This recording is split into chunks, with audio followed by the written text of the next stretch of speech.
नमस्कार मंडळी. आपल्या देवाऱ्यातील देव जर खंडित झाले तर ते वाढवण्याच्या प्रक्रियेबद्दल आपण पार्ट 1 मध्ये बोललोच आहोत. ती वाढवण्याची प्रक्रिया काय असते हे जर तुम्ही पार्ट 1 मध्ये बघितलं नसेल तर आता नक्की चेकआउट करा. आणि आता आपण देव बनवल्यानंतर देव भेटीस नेतो किंवा लग्न कार्यात नवीन देव बनवतो तेव्हा ते भेटीस नेण्यासाठीची प्रक्रिया जी आहे ती कशी विधिवत करायची ते आपण या पार्ट मध्ये जाणून घेणार आहोत.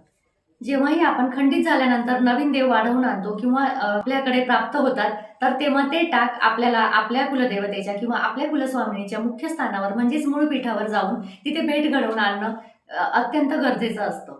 आपण जे बनवलेले नवीन टाक आहेत ते आपल्याबरोबर मूळ स्थानावर घेऊन जायचं. तिथे असलेल्या मूर्तींना आपल्या टाकांचा गुरुजींकडनं विधिवत असा स्पर्श करून घ्यायचा, त्याला म्हणतात देवभेट करणे. ही प्रक्रिया अत्यंत महत्त्वाची असते.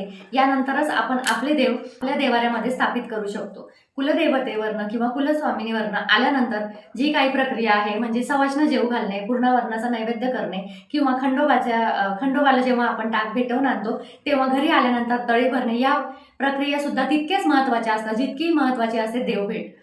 पण ही सगळी विधी किंवा ही सगळी प्रक्रिया जी आहे ती आपल्या विधी परंपरेनुसार किंवा आपल्या कुलाचारानुसारच करणं पण तितकंच महत्त्वाचं आहे.